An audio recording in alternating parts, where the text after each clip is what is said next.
Chapter 14, the astral journey.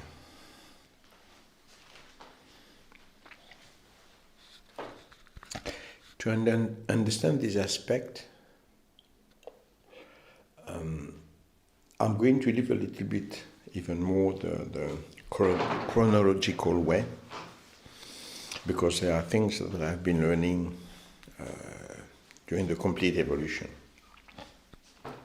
So you will understand when you hear some parts that it is part of what you have heard already in this story, and some other parts that are further than what I spoke about. Because now I have to concentrate more on a topic than on the historical evolution. So, to be able to explain what is the astral journey, and even much higher than the astral journey, because the astral journey is a simple title that I take, but doesn't sum up at all everything that we can do, or that I can do. We have to understand, first of all, what is exactly the ego, the personality, the ego. Personality, maybe not, because personality is more the mask that you have to wear in this society. I would prefer to say the ego. Ego means I think in Greek. And I think doesn't mean, and there starts the lies, the I think doesn't mean I think to be a god because I am an asshole. I think, in the real meaning of the origin, means I think the truth. I think the coherence. So I think the light. So until there, I didn't explain this so that you have time to assimilate enough elements for you that are too troubling, I guess. So until now, I have been in my presentation in the ego, that is the personality. And now I go higher in the teaching, in the evolution. The real ego means I think the truth, that is to say, the light. So if I try to understand the difference between personality and ego, ego is the real function. I think the light. Personality is the fake ego that has been learning to think the appearances, that has been learning to think the mask, the darkness. The personality is the ego that has been thinking, that has been learning to think the darkness. Yep. And once you start to understand that, if you take that as a possibility, you could say, gosh, they manipulated on every single aspect of our existence. Yes, absolutely. In fact, the ego is the perfect savoir-faire, the perfect know-how to manifest the light on the physical plane of existence, and nothing else. And to manifest this light, you need your mechanical knowledge, your technical knowledge, your linguistic knowledge, your pedagogical knowledge, everything that will be useful for the light to be manifested on this plane of existence. You have no idea how many times I met people who gave me lessons, because obviously I need lessons, to understand the life and the world, because I'm a little bit childish, so I have no clue. And all of them, it's quite fashion today, they look at me and they give me a piece of wisdom. But E.G., don't you understand? You have to be to be in peace with your darkness. You have to create an harmony between your light and your darkness. Why should I refuse my darkness? It is the essence of my existence, as the light is the essence of my existence. And I'm going to harmonize within myself the light and the darkness. And if you want to refuse the darkness, you want to refuse your existence, because we are that as well. It's our human nature to be with the darkness and with the light, to be dual all the time. Don't you know? You pretend to be a shining monk and you don't even know about yin-yang. The darkness and the light must be accepted within ourselves so that we create an harmony. I learn from my darkness, I express my darkness. I learn from the light, I express my light. I will always be a dual person, and I will accept that the others are such. That is the path of wisdom. That is so cool. They're so clever, these people. So therefore, they're just saying that if I betray, if I kill, if I lie, if I steal, don't worry, it's my dark being that I have to accept as well, and that you should accept as well. That is called wisdom and love. Don't you understand? Are you limited to the point of being fanatic only with the light? The darkness is so cool, E.G. Free your mind, E.G. Do you know how many times I heard that? Was it 2 or 3 times? Or thousands and thousands and thousands of times? Yes. So, first of all, they teach you the darkness.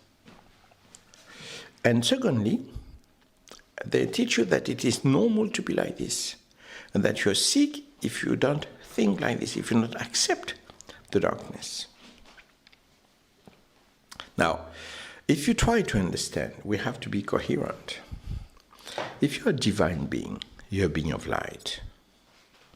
And this being of light has a complete existence from very high to very down. Very down being the ego. But the ego is part of the existence of your being of light. Therefore, your ego means I think coherence, I think light, I think love. And on this plan of existence, with the limitations of this existence, I try to manifest this light, the essence of what I am. But with the time came the teaching of the darkness. When I take the word Daya, Daya is a key to understand. Because Daya, by definition, means that it is not you. Ego is what you are as an essence. Daya is what goes through you without asking you. Diary, it goes through you without asking you your idea, your opinion. Diabetes is the sugar that goes through you that you cannot capture. So you will die of starvation even if you eat a lot.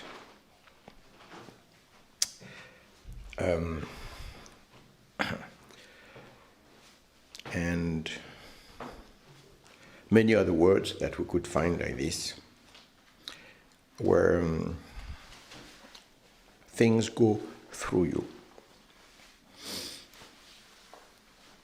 And there's another thing that goes through you. It is the devil. Because the devil is diabolic. In different languages, the devil is called Diablo or Diable. It's the same essence, the same word. The darkness goes through you. Wow. And the darkness that is going through you is your personality.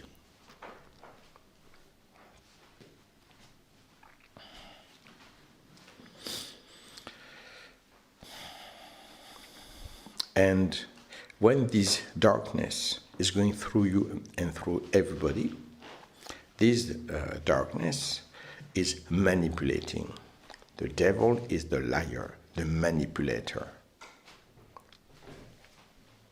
So you repeat stupidities, and you are manipulated by more and more sophisticated stupidities. Like, e.g., but you have to accept your darkness, and you have to create the harmony between your darkness and your light. Yin-yang. Yin-yang doesn't mean that at all.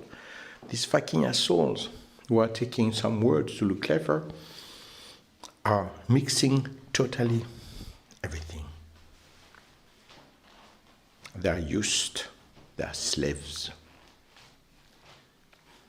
And the darkness will come back, the devil will come back again and again and again and again to invite you to accept this darkness.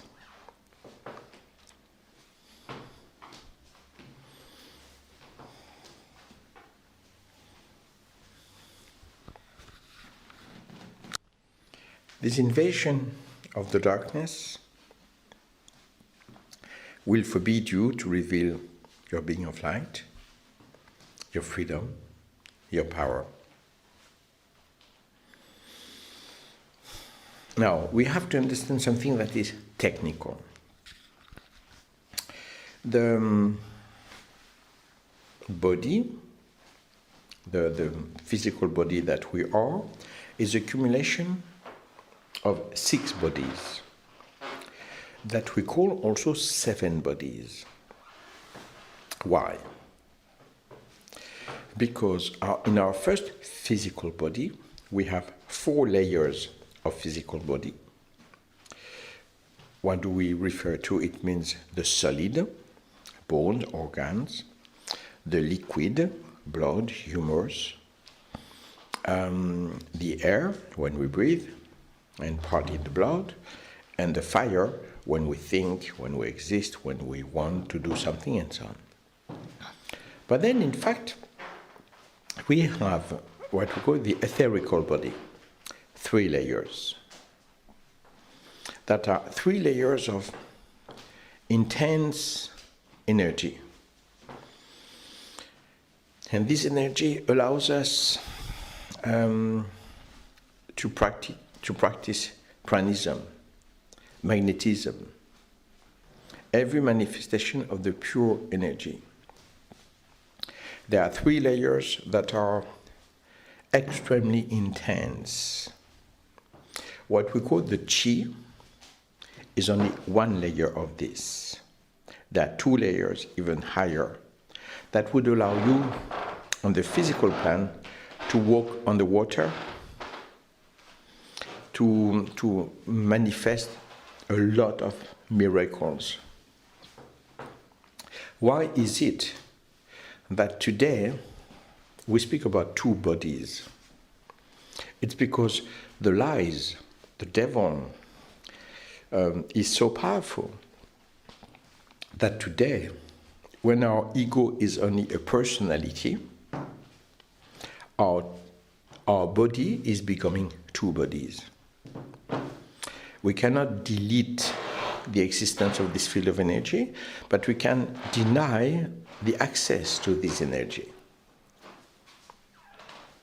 So when your ego becomes the personality, when your personality is thinking to be right, to be wrong, to be right, to be with the devil, the result of this manifestation is that you don't have 1 body, but 2 bodies.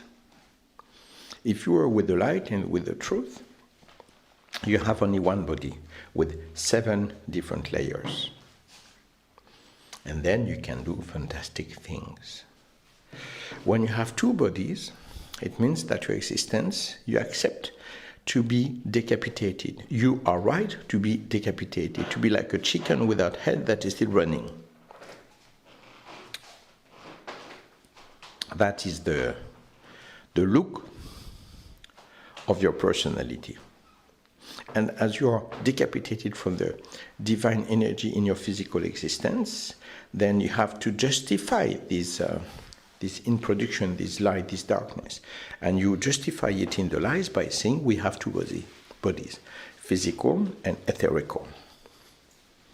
For me, when I present all of this, I also speak about two bodies, because if you don't speak about two bodies, they will say, he knows nothing.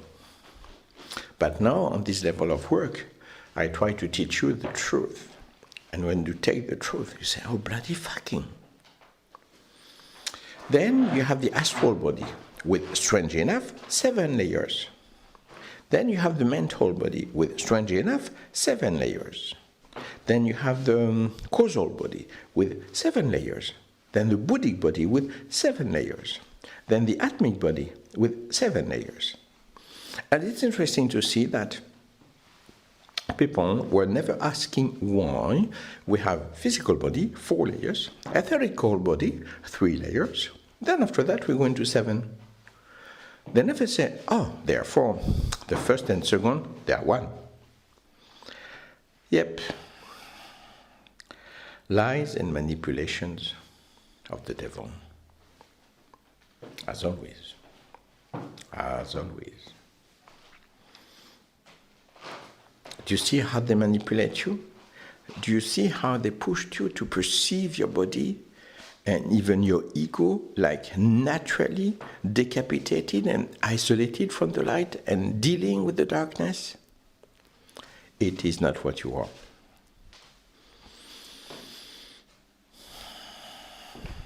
It is not what you are.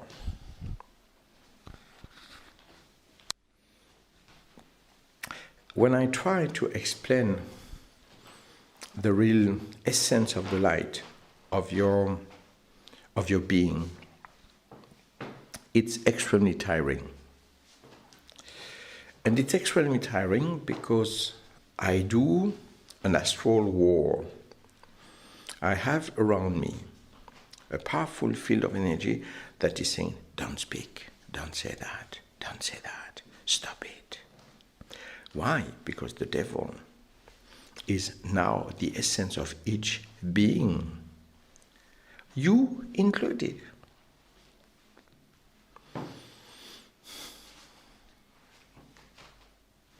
And if you want to walk to the light, you have to become a warrior of peace. You fight the darkness. You fight the attraction of the darkness. You fight the lies. Fight. This is what Ben Underwood said in the chapter that you had as chapter 11, if I remember well, just at the end. Fight. It's the essence of everything.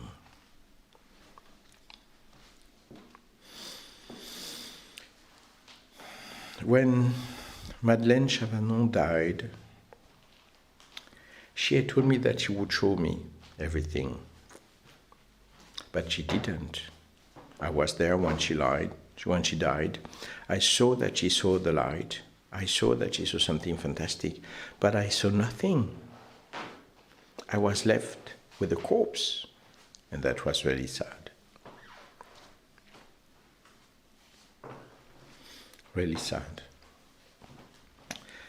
Some days later, I'm doing a meditation on the rock in Fréjus. The sun is rising. And I remember that I was thinking, I want to leave the twilight to meet only the light. I don't want to be left in the twilight. Well, that's more or less the image of the darkness. The twilight is between two worlds, you know. Maybe I know, maybe I don't know, maybe it's good, maybe it's bad.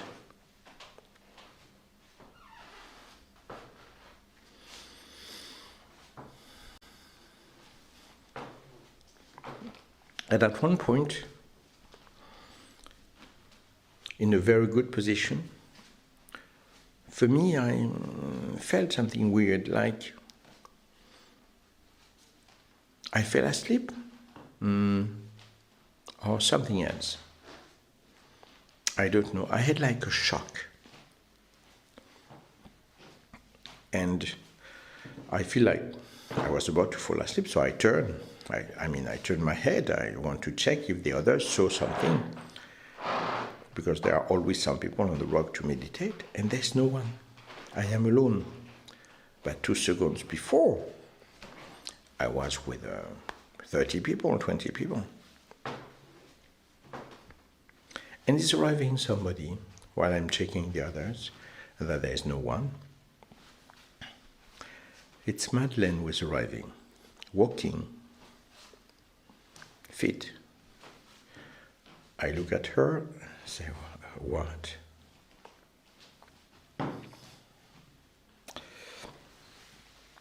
And I remember that I told her, hello, Madeleine, how are you? And she said, I have never been better. And I remember I said, are you alone or did you come with Superman? And she said, no, Superman doesn't exist. And I said, because you do, of course. And she said, you wanted me to show you. I will now.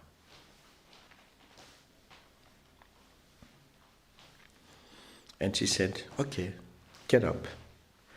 And we went to sit down, very relaxed. And Madeleine started to speak about fantastic memories that we had together. She spoke about her death, but not this death, another death. One day, in the past, she had decided that she was fed up with the life and that she wanted to leave the planet. So we did a very cool ceremony, and we left her in her house. We made a big fire because it was quite cold, and we left her. We went to another house on the side and were meditating and hoping that she would do what she wanted to do. She just said, I'm fed up now, it's time for me to leave. So we meditated the whole night to be with her. And in the morning, we're entering in the room, and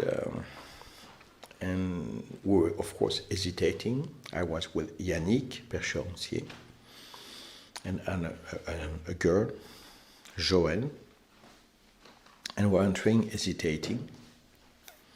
And there we say, is she dead? And we heard her barking and saying, dead of cold, yes, turn on the fire.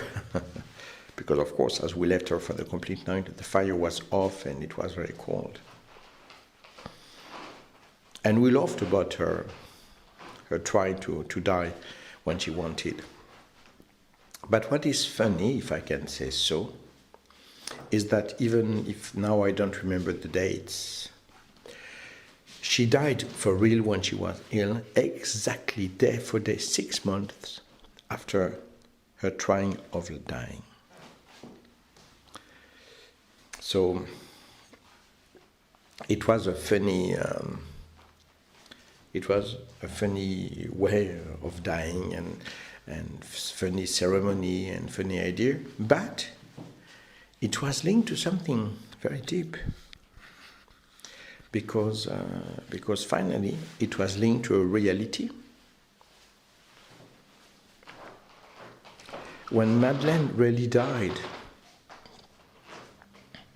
and that the friend Patrick Camus asked us to leave the room to prepare her, to clean the body and so on. We went outside with Yannick and were flabbergasted to see the sky that was red with a circle of light just above the house. It was a fantastic show. And I told her that, and Madeleine was laughing so much, and we're laughing, and I loved her laugh, her way to love and to be smiling, to be with me, to enjoy the life and even the death.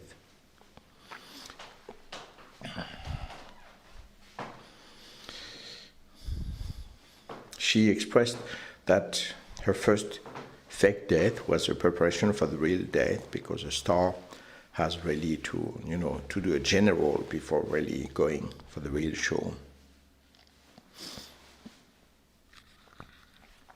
And when we spoke about the light in the sky, she said, look, I'm sorry, but it's a spot of light for me. It's normal, and we're laughing so much and making full of things. And while I was laughing so much that I was about to cry laughing, my body felt weird, because I was flying 5 centimeters above the floor, 10 centimeters. And I felt that it was weird. And Madeleine, she looked at me and she said, you see, you can do it. The joy makes you fly.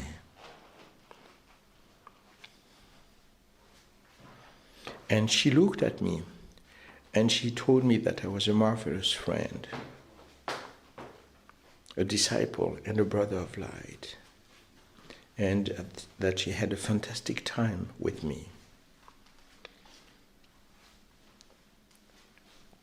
And I looked at her, I was so full of joy and still laughing with her crazy jokes, that the more I was laughing, the more I started to fly. And she was on my side and she said, yes, I teach you to fly. We're above the rock. And there's a forest on the side. And she said, okay, I will follow you. Fly through the forest. And I was so happy, laughing so much. And the more I was laughing, the more I could fly. I could go quicker. And I went through the forest. I was dodging the trees very quickly with a fantastic ability. And then I came back, and Madeleine was behind me laughing, and she said, it's good, but you can do better. Use your brain. You can do better. And then I thought, this is just stupid. Obviously, my body is not solid. So I went on flying through the forest, but without dodging anything. I could go through the trees, everything. And she said, it's good, but you can do better. So I thought, and then I thought to Jonathan Livingston, the seagull, and I was just on the other side of the forest without even going through. And Madeleine, she was there, and she laughed and she said, you understand, Jonathan. Can I call you John?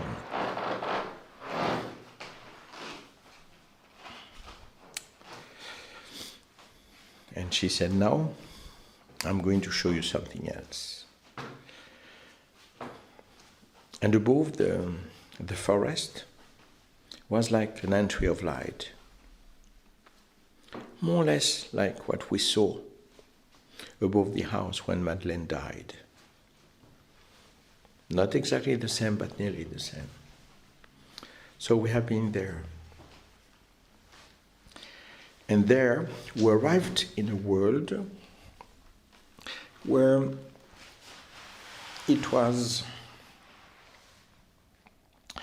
more or less like our world. But Madeleine was on my side and she said, feel the music. And when I started to concentrate on the music appeared. Beautiful, fantastic, everywhere in my body. And she said, feel the beauty. Was in front of me a fantastic landscape. The perfect landscape you could imagine. And then she said, feel the intensity of love. And in my body exploded of love, like sex, but much better. And then I asked Madeleine, what is all of this? And she said, it's a place of creation. Everything that you visualize, you see it. You don't need tools here to create. The creativity is a path to get linked to this sphere of existence.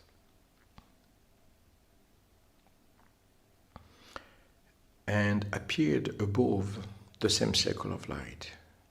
And she said, I will show you more.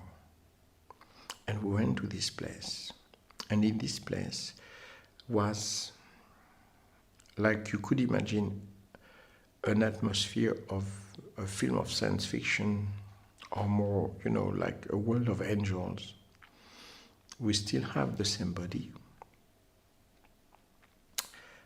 but everything is full of light. Everything is perfect. You don't feel tired, you don't feel hunger, you don't feel fear, you don't feel... It is like a sphere of perfect world of science fiction.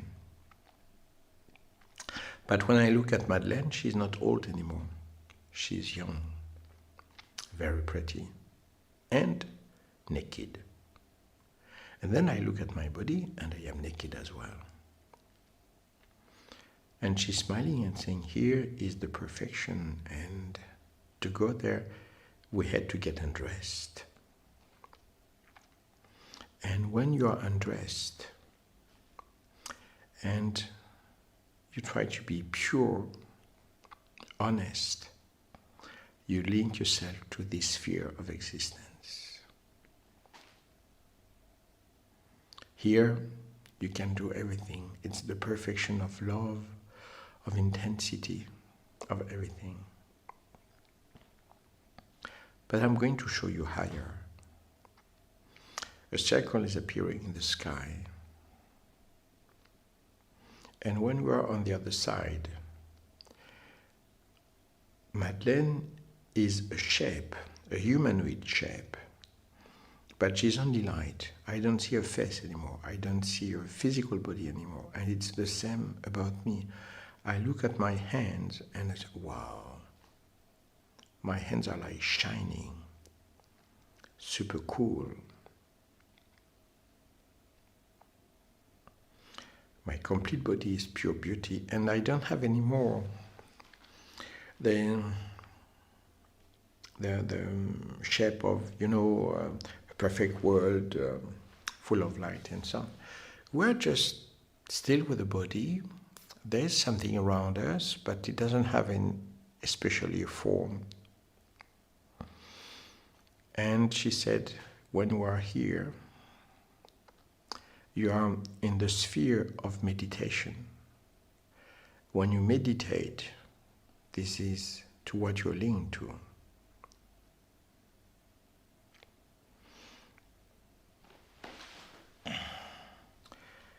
And she said, but I can show you more. But this time, the door of light, the gate of light was not there anymore. She just smiled, if I can say so, to me, with a voice, with a way of talking, and she said, we have to get more undressed. And I was somewhere else. I didn't have a physical body anymore. I was like a ball of light, shining. No form, no shape. And we were in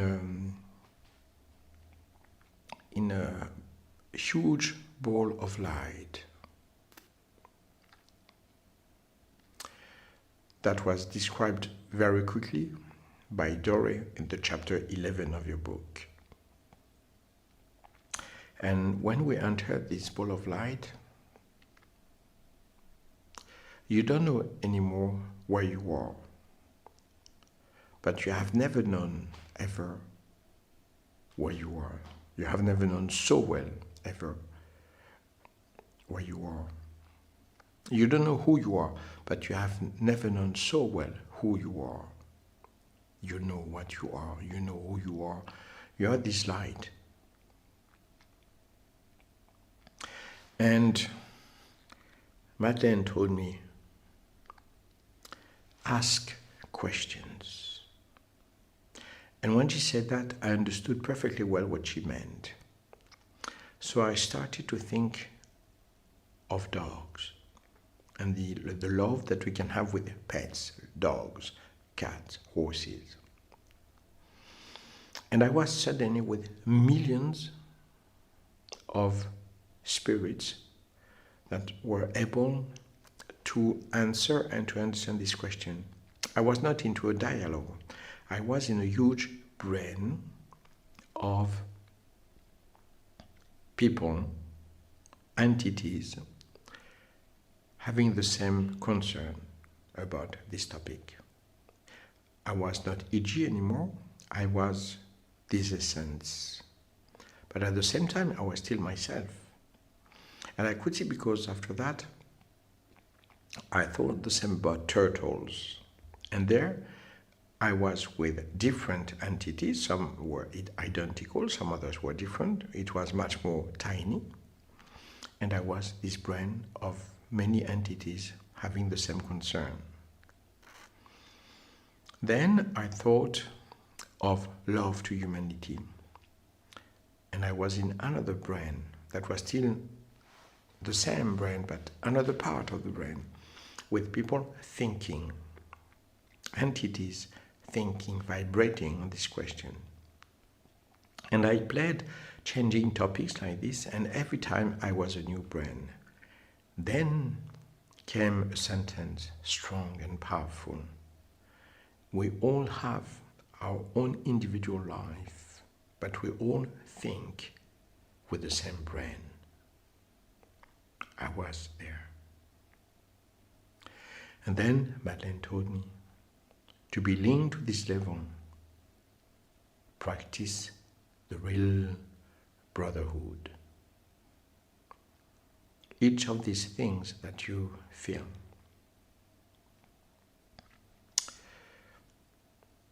are roots that you practice on the physical plan, that is linking you to the flower that is dwelling in one sphere or another. You are not separated. It is the essence of everything that you are. And then I heard a funny voice of Madeleine saying, do you want to get more dressed? And I said yes. And I was in a sphere where there is only the existence. There are no more questions. There are no more space. There is like a fantastic eternal orgasm. Not bad. You don't have a body, you don't have even the form of light. You have a fantastic intensity of existence that is only existing, non-form, non-thinking, a non-something that is the essence of everything that we are. It's really hard to explain. And Madeleine talked to me, and she said, when you're in the explosion of absolute joy, orgasm, physical orgasms, fantastic meditation, joy of absolute trust, you're linking yourself to there. Do you want to get more undressed? And I said yes. There was nothing. A nothing that is so rich, so intense, so... It was like arriving in a place of a treasure. You could visualize, I didn't see that, but you could visualize a hill of treasure with a chest full of treasure, and shining intensely. And this treasure was the existence that we all have on the physical plane, to bring back this treasure. And this treasure was not for me, but for an authority, for a divine authority that I think that you can call God. With an intense joy of bringing back this marvelous, fantastic treasure and receiving the perfection, the immortality, the intensity. And the sentence came: what we do in life echoes in eternity. This echo is this treasure.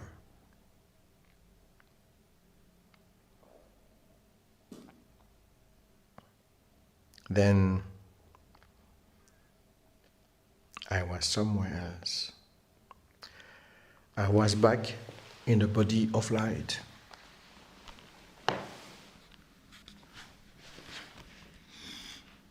And Madeleine said,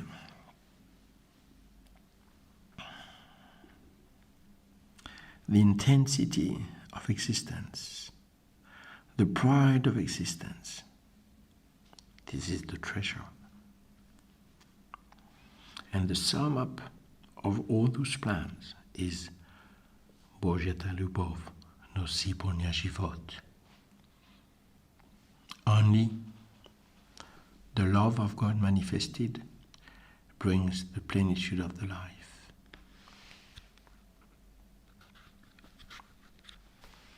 And then Madeleine told me, you wanted to see, you have seen. And then she took my hands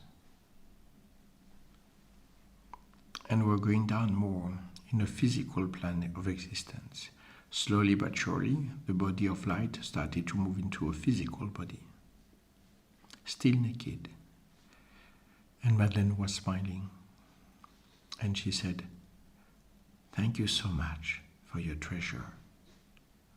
Thank you so much for your treasure about the diabetes. You are a being of love. And I knew that she was referring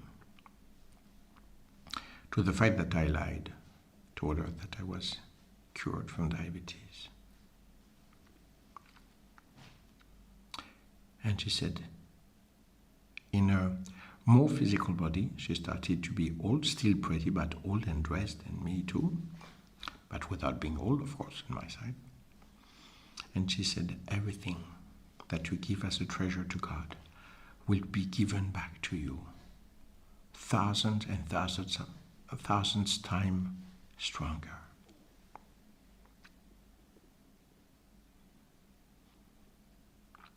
I love you. And then I was in my physical body, meditating and being shocked.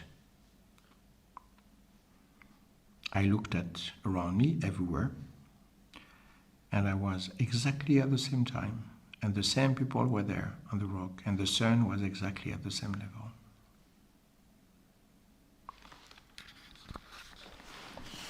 That was an experience that I was able to try many times, because I learned not only to do the channeling, but to do a little bit like my girlfriend, to fall asleep and to let the entity come in. But it's not really falling asleep. You are still there. I don't know, maybe 5-10% you're there. Very often you hear what is said. And you can interact at any time to say, no, stop. It never happened to me, but I know that I can do it at any time. I have the control. I let it go, but I keep the control. I'm still there. And at the same time, when I do that on that level, I go to travel. And I meet different spheres. I discover different spheres. I learn things. Sometimes I go on another plan of existence, which is the world of the middle, where I see what's happening with the people who are preparing something. We are like Russian dolls. One going into the other one, going into the other one, going into the other one. The truth is the center, which is small but infinite. It's the treasure that we bring back to God. It is the great return. Well, the great return is even above that. It's the accumulation of many people who have been bringing back treasures. But still, it's the spirit, this essence.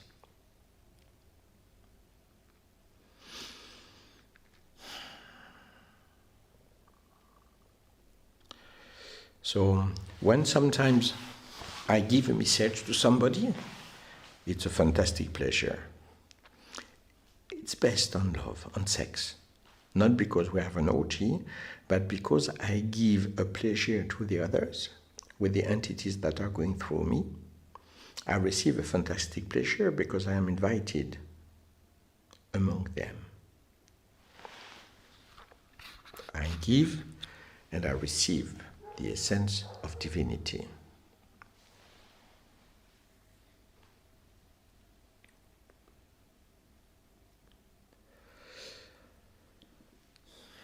And you will understand that if you can accept the idea that you are that, the personality, what a shit. What a shit. And it goes really like in the film Me, Joe Black. It shouldn't have been called Me, Joe Black. It should have been called The Death versus Love. And the love is winning in this film because the death at the end, with the love manifested, is obliged to be obedient and to follow. Yes, the real love goes beyond the love, the death. And as I spoke about Yolande in the past, let me accumulate some things so that you understand clearly.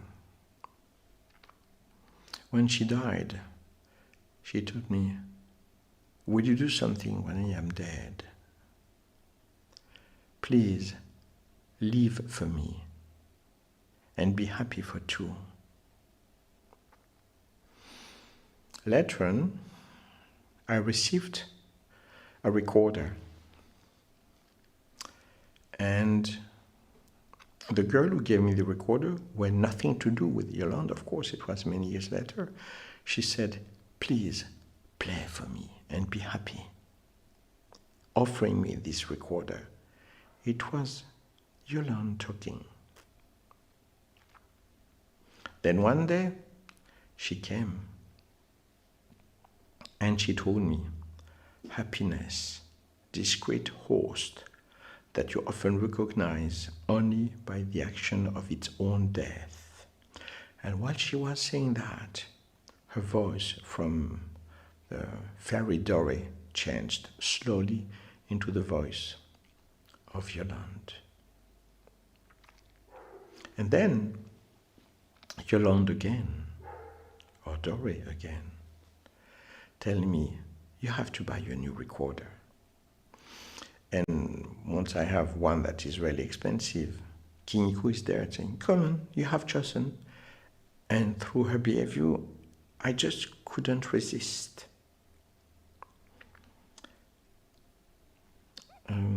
Kiniko, Yolande, Doré, they are one in this action. I have to accept. It is too intense and magical.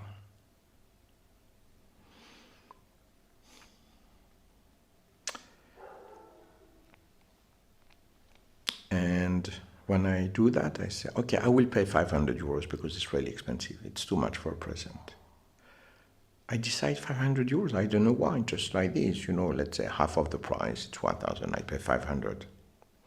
I go back home and I receive a message from Helena. "Oh, you paid too much money for your rent. They give you back 500 euros. And Yolande is saying, Christmas, my love.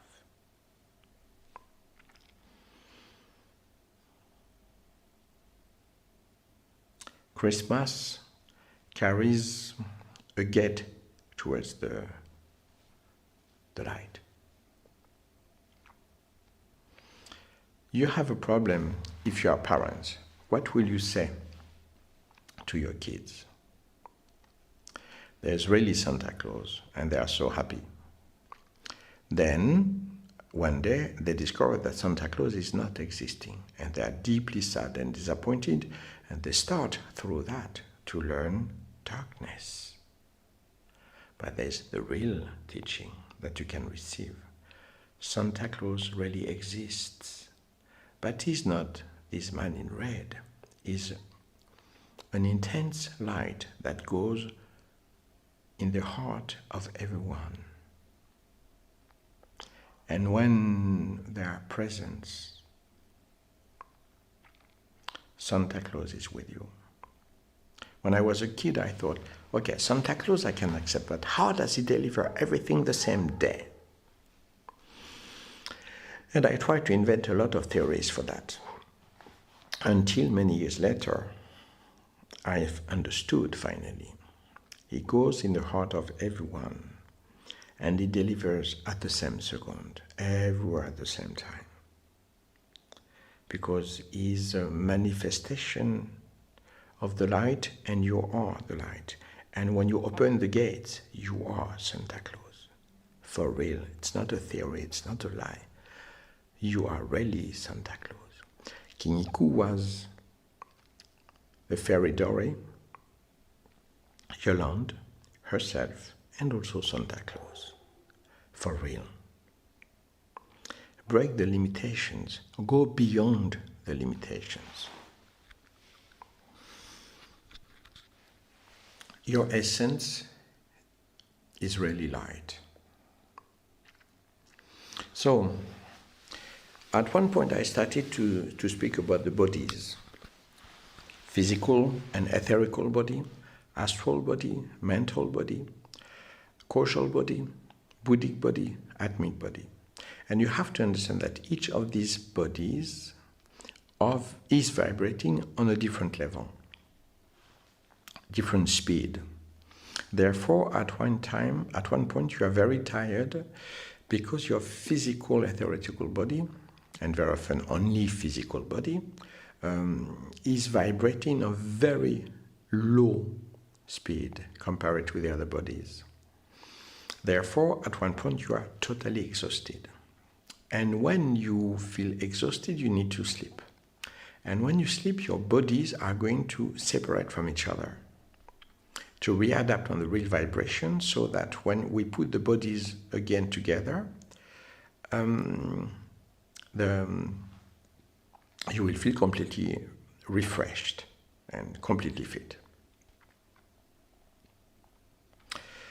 In the real teaching, we call the death the big death, and the sleeping the small death, because they are exactly the same.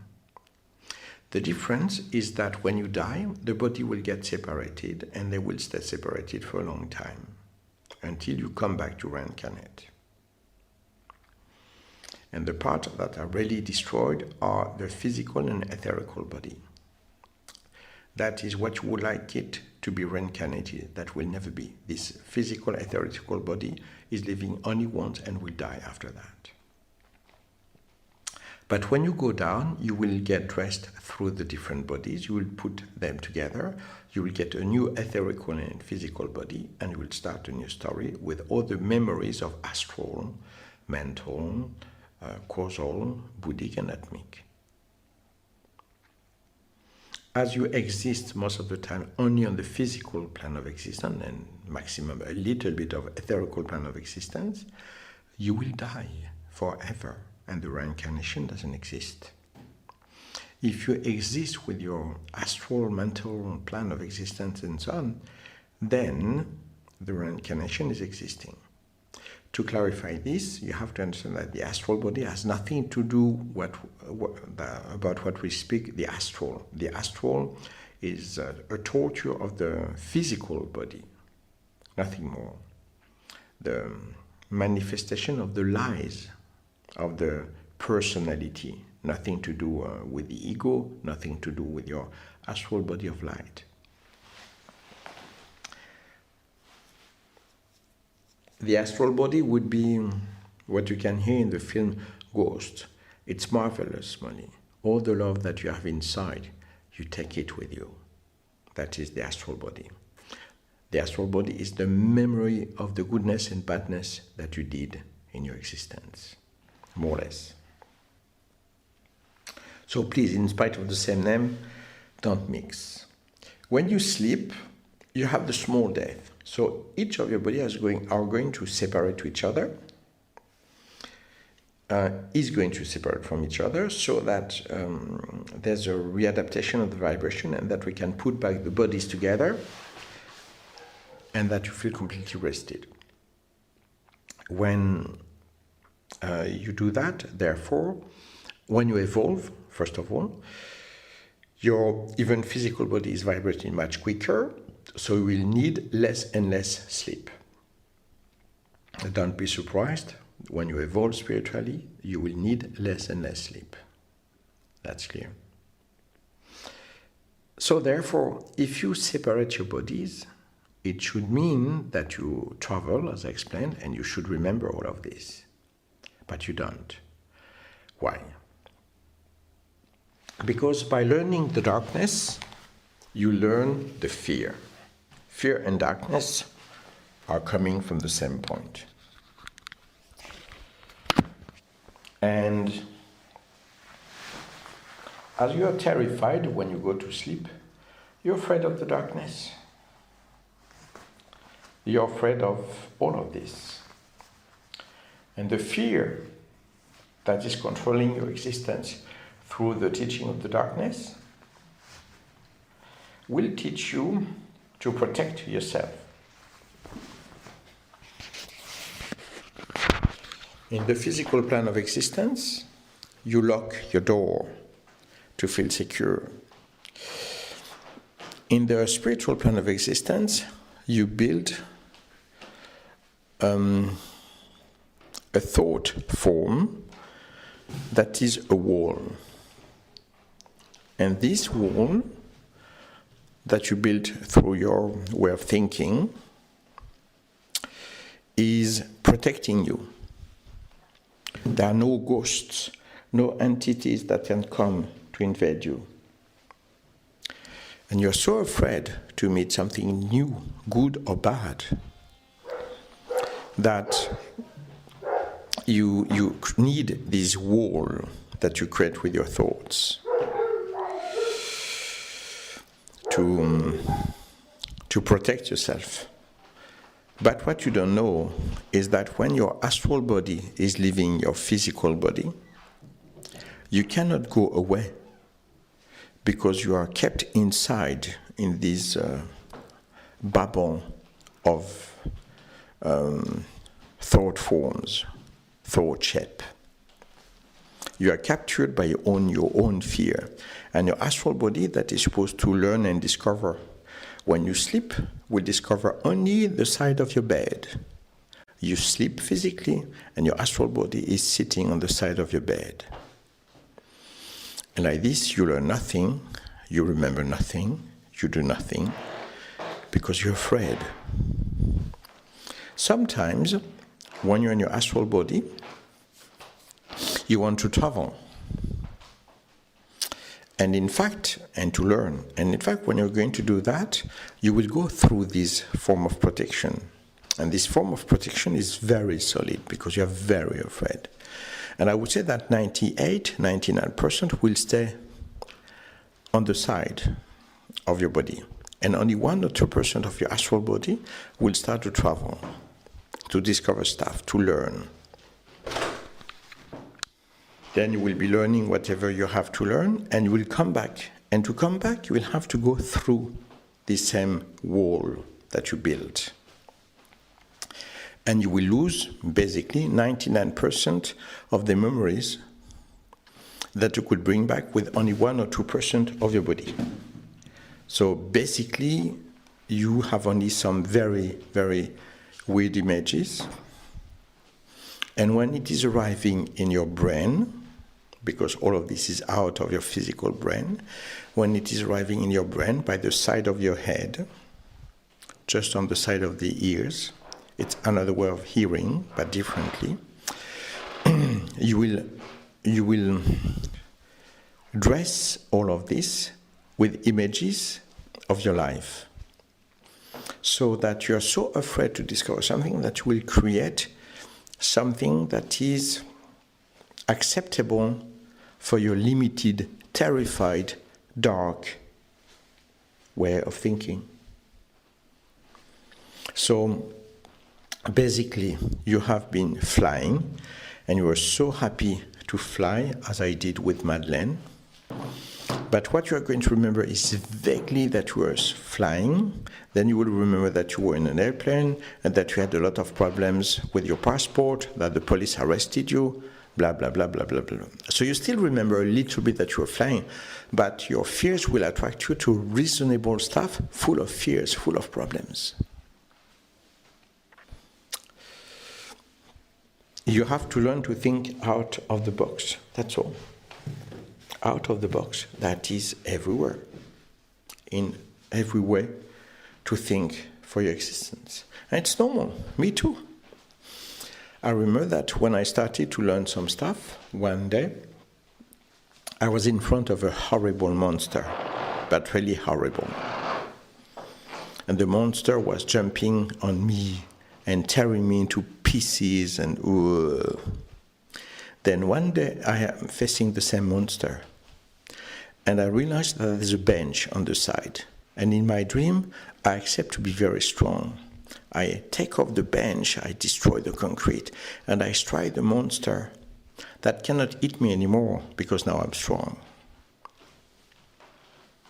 And another time, I have the same monster coming back. And I look at the bench and I smile. I visualize a huge sword. I take the sword and I kill the monster. The sword was coming from nowhere because I'm free. And another time, I am in front of the monster. He's about to jump on me and to attack me. I look at the bench, I think to the sword, I look at the monster, I smile, and I say, "You just don't exist." And the monster disappears. You have to evolve into a process of freedom where you leave the fear, where you forget everything that you have been assimilating to build your personality, to go back into your ego, the divine ego, that is the continuation of your soul, of these Russian dolls. And then you free your etherical energy that is directly linked to your different bodies.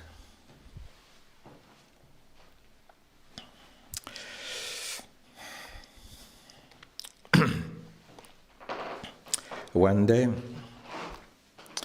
when I was traveling, differently traveling with my astral body, I met a woman who was in a sort of room, very small and with walls very high. So I came and I said, "What are you doing here?" She was calling, begging for help. And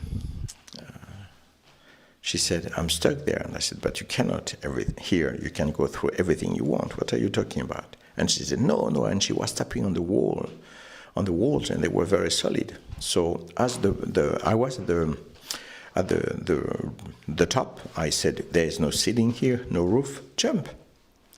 And she said, "I cannot. It's too high." And she tried it. It was really too high. So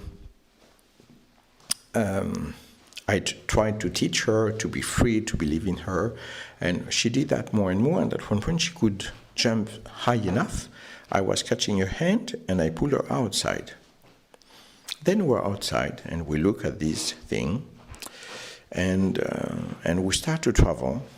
And with our astral bodies, we're traveling also on the physical plan. We visit different places, and I just tell her when we have to enter somewhere, just tell her, you don't have to open the doors, they don't exist. You walk and you go through the doors. By the way, when you dream, for instance, it would be very easy. It's a very important experience to dream that you walk through the walls, through the doors. Why do you need to open the doors when you dream? You're, I would say, basically, in theory, in your mind. So you can do whatever you want. You can fly, you can walk through the walls and everything else. But no, in your dreams, you have to respect the conditioning that you have. Your dreams are revealing to you who you are and what you believe. As a personality, of course. So I show her that we go through walls. At the beginning, she's really afraid. Then she loves that. And at one point she says, but then I don't understand. Why is it that before I couldn't go through these walls and now I see that it's very easy? And I said, because these walls were thought, built by your own mind. While these walls are built by humans, it's very easy to go through them. The surrounding, you can break it very easily. What you believe is an absolute jail. And then, because I spoke about this, she understood. She said, yes, appearances, understanding. She looked at me and she said, I'm dead. I'm dead. And I said, well, maybe just a little bit, yes. And she started to panic. Oh my God, I'm dead, I'm dead. And I said, I will show you something. And we have been to another place. It's like a room. And there, she met her complete family. She went to each member of the family. She was hugging, and every time that she was hugging, that was like an explosion of light. And there was one entity that was hiding on the side, staying aside. And she came to her. It was a woman, and they stayed, and at one point they were hugging each other, and it was even more an explosion of light. Then she came to me and she said, it's my family. They are dead too. And I said, no, they are not dead. They are sleeping. And they came to see you and to tell you goodbye, because you are going to discover something else. And I said, I will show you something else. And I went with her through a tunnel, the famous tunnel that everybody speaks in NDE, near-death experience. And we went through this tunnel. And this tunnel, you go so quickly that it is really the joy that I had with Madeleine when you fly. The same intensity of joy. The quicker you go, the happier you are. And we arrive at the end of the tunnel with a big light that is shining. And there she saw an angel. So when I speak about an angel, I really speak about an angel with a complete panoply, you know, the wings, blonde, blue eyes, a sort of long dress, I mean the real panoply of the angel. And sometimes I was looking at this angel through her, and I saw an angel. When I was looking at that through me, I saw just a light. And I understood that even there, in the death, the personality is so present still and so terrified that you can see only what you believe. So you will project an interpretation.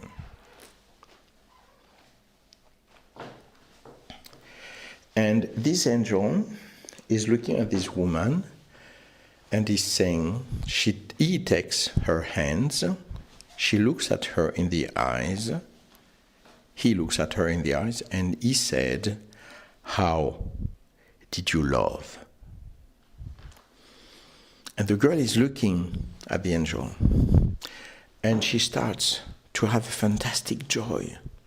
Her body is like exploding, and then she falls kneeling down, and she's crying and suffering so much. And she's changing from being happy and being sad, suffering more and being happy more than anything you could imagine on our plane of existence. And in fact, I can see that she's looking at her life. And everything that she gave to people, bad or good, she's getting back. She's getting the feedback with thousands of times stronger. She's living that for quite a long time. Then she's turning to me. No, first of all, the angel is saying, okay, now we'll go further. And I said, okay, let's go. And the angel is turning to me and he said, no, on this path, you don't go further. If you go further, you don't come back. That on this path, the limit of the protocol for you. And the woman is turning to me and she says, tell my family that there is nothing in the existence, nothing than to answer to this question, how did you love? The existence is only for that, answering correctly to this question, how did you love? There is nothing else in the existence, nothing else. And she went away. But I don't know her. I don't know her family. 1 or 2 days later, I am in the train and I'm arriving in Brussels for a workshop that I was supposed to give. I was so exhausted. You know, I was really happy that the train was stopping in Brussels because I couldn't stay awake. I was ill of fatigue, really. And I arrived, and there are 2 people waiting for me. I'm leaving the train, and they said, oh, you're not too tired because we wanted to invite you to something this evening. I said, no, there's no way, no. I really need to sleep. And they said, yeah, because it was to help a family because somebody died. And they wanted to do an evening of meditation and prayer and so on. I said, no. Okay, I'm coming. And I went. And when I arrived, I recognized everybody. And they had a session of meditation and crying and so on. And for 1 hour, I said nothing. Then after that, I said, okay, I spoke. I explained what happened. And I said that you, for instance, you were rejected by your sister. And it was very hard for you to meet her again, but you did. And you were in peace, harmony, and love. And everybody started to cry. How do you know that? Effectively, they haven't been talking for 20 years, and now she's suffering a lot because... Then I said, it's useless to suffer. You are together. And then I gave the message. I said, your sister told me to tell you something. There is nothing in the life than answering this simple question when you die. How did you love? And they were all smiling so much, so happy, all of them. They were the kids, they were the husband, the family. They were all so happy. And my 2 students, they said, how do you do that? It's marvelous, you're really, But once you understand the other scenario, the other side of the scenario, it's just easy peasy. You just have to say the truth. You have to know that light, in German, for instance, is, if I don't make mistake, hell, coming from Hela. Hela was the goddess of the death. I think that in the film Thor, the last film of Thor, her sister, his sister, who is very powerful, is called Hela. It's this entity, in the myths of Asgard. And Hela is there for the death, but it means light. Hell in English, with the same word, means hell, inferno. How could it be possible that the light is linked to hell? It's very easy to understand. It's that your personality is hell, is the manifestation of darkness, the acceptation of darkness, the blackmail of darkness. And when this personality is meeting the light, Hella, is changed into hell. You have to face everything that you have done. And all these excuses that your personality have been learning to justify the darkness, the cowardness, the laziness, the everything, you meet that, multiplied by thousands of times, and it is hell. That could look hell for eternity, believe me. And that's why the hell is represented with flames, light, heat. Somewhere it shouldn't be negative, but it is extremely negative, because meeting your personality, meeting your existence, this thing that should be the treasure that you present to God, it is a piece of shit that you present. The fruit of the lies of the devil. The devil gave you pleasures, gave you money, but you will have to pay back so much. You have no idea. And when you start to understand like this, you say, oh my God, it's the correct word, in fact. Oh my God. I knew a woman who was very simple, no instruction at all, and she had an NDE, near-death experience. And she said, people are afraid to die because they think that when they're going to die, they're going to sleep. Nevertheless, it's completely wrong. It is here that we sleep. When we die, we awake. So you see, very simple explanation from somebody very simple, but so true. Not a lot of details, but so true.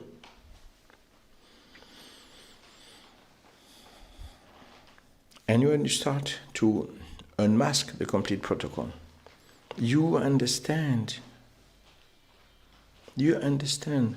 all of those lies, all those frustrations. Every time that you didn't receive the joy and the love, every time that you didn't give the joy and the love, you are building your own hell when you meet the light.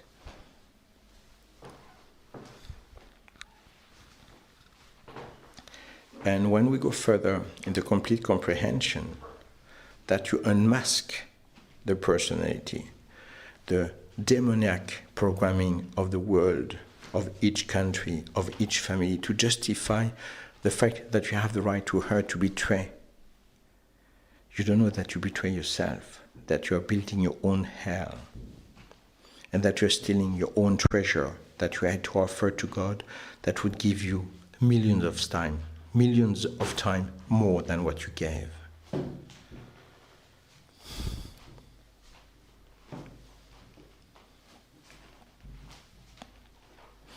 I can give you another image that will help you to understand the essence of the astral journey and the freedom of this body of energy that is part of what you are. That your ego should be as well the continuation of this light and this plane of existence. Honor, courage, dignity. When you die, you can imagine that you have a tower. Of course, it's an image, but I use this image for you to help you to understand.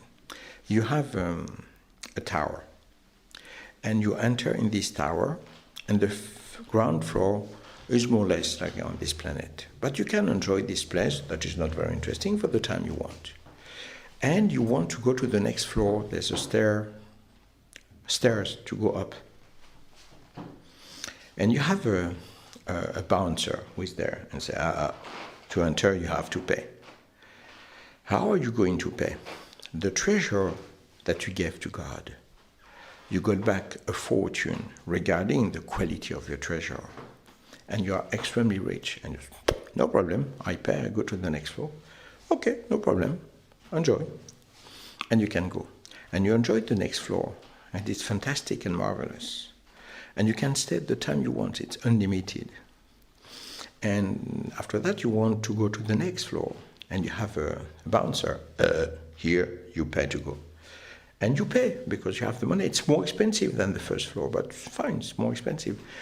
And your discovery when you die will be like this. You enjoy your time you want on a floor, and you want to go to the next floor. And the more you go, and the more you have to pay. It's very expensive. And at one point, you want to go to the next floor, and you don't have enough money. And the bouncer is saying, sorry, cannot pass. And there's no way to cheat. But you can stay on this floor the time you want. But you dream of only one thing, to discover more what you are, the divinity, the essence of the truth. And you're ready to anything to go to the next floor. So the bouncer is telling you, it's easy. You can go to the bank and say, how do I go to the bank? Well, you go down, you're born again, and you go and fetch more money by the action of your life. And you look at down, oh no, I want to go back there. Okay, then you stay there. You have no access to the next floor.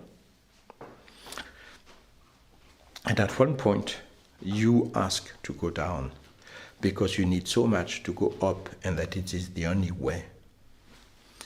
Imagine your terror, your horror, when one day, when you die, you realize that because of the lies of the society, because of the darkness, you forgot why you came back. And that you go back to this tower with even less money than before. It's horrible. That is what the devil will give you to thank you. When you have enough money, you go very, very high. And at one point, when you want to go to the next floor, there's no bouncer, no one. And you say, whoa! And you have somebody above who's saying, yeah, come, it's free. And you go there. And you have last 4 or 5 floors that are completely free. You reach the perfection of joy, of intensity. You are there and you're so happy.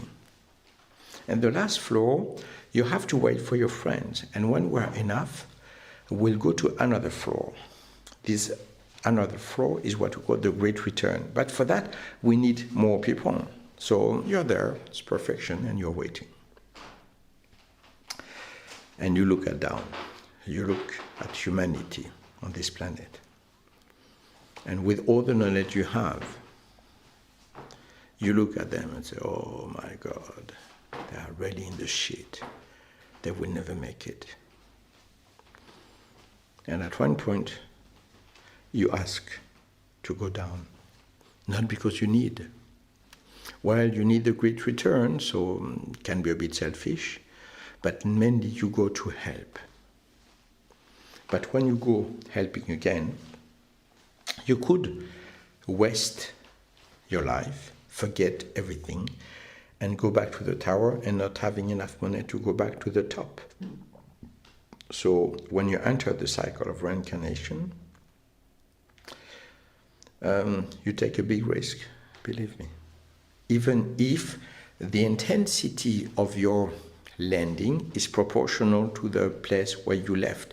The higher you started, the stronger you are down. But the lies could be strong enough to delete everything.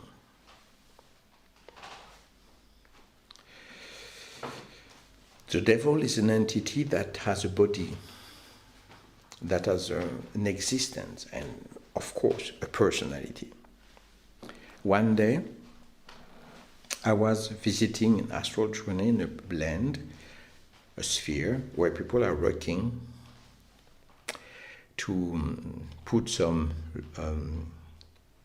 logs in the house for the fire. And I said, but what are you doing? Here you don't need to work. What are you doing? And they really obviously don't understand. What are you talking about? And I said, you can just visualize that there's a flame and your house is warm. You don't need anything. And you're completely sick and crazy.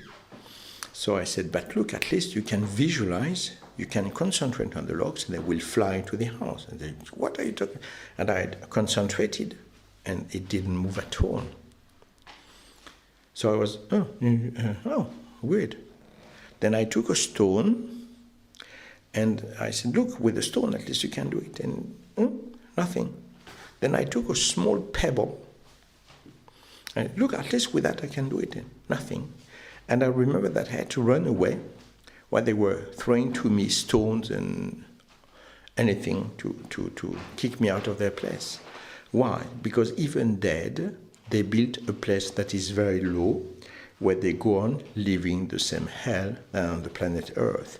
And if you come with this truth, you are surrounded by an energy that is so thick that even there you cannot do it.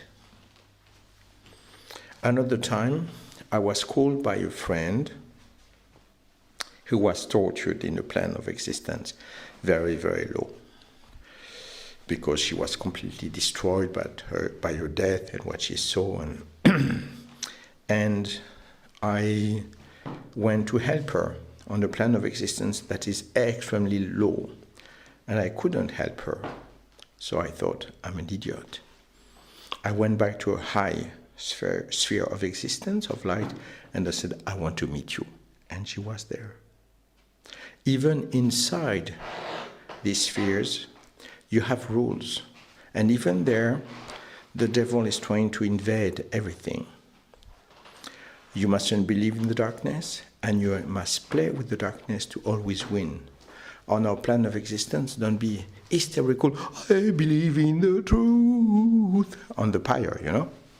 No. You play with the people. You play with the rules of the society.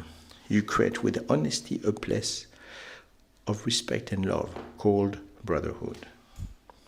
By visiting and understanding the astral journeys, you understand the essence of what you are and of what you have to do.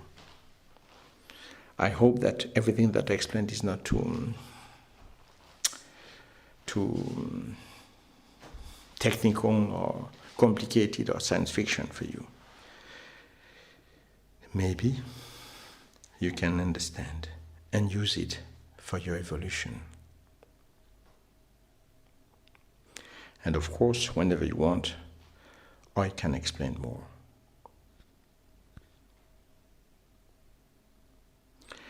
There is nothing in your existence than to be able to answer to this simple question. How did you love?